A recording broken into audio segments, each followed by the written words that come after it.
How are the gorillas today? Senator Pat Roberts. I'll tell you one quick story, and then we can get you on your way, because I know you're tired. I know there's a lot of marble in this place, a lot of concrete, and the blocks are about 4 times as long as they are in Mayetta, maybe 5. But at any rate, when I was your age or a little older, I was an intern for Senator Frank Carlson.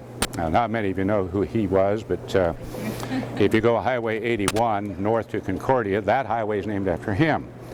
And he's the only person to serve us as a congressman and a governor and a senator, except just recently that happened again. Now guess who that was?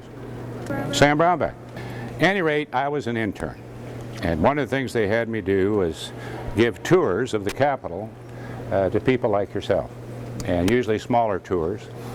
And one 93-year-old gentleman from Concordia was a good friend of the senator, so he said, Pat, why don't you take him on a tour, which I did. And he kept asking questions, and I thought I knew pretty much of the Capitol, but I soon figured out he knew more about it than I did. And then I would make it up, and he would say, no, young man, that's not right. So I was taking good notes from him. That was quite an experience.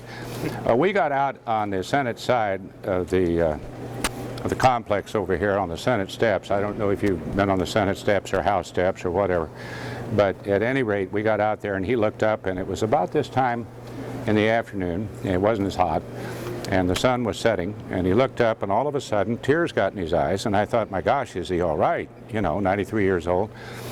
And what did I know as a youngster being an intern? I said, are you all right, sir? He says, yes, I never thought I would live to see the day that I would see my Capitol. Now, up to that point, I never thought of it that way. I don't know who I thought the Capitol belonged to, other than the groundskeepers and everybody else, but he thought it was his Capitol. And the thing that I want you to understand is that it is your Capitol. It's not mine. It's not any member of the delegation. All of these grounds here belong to you.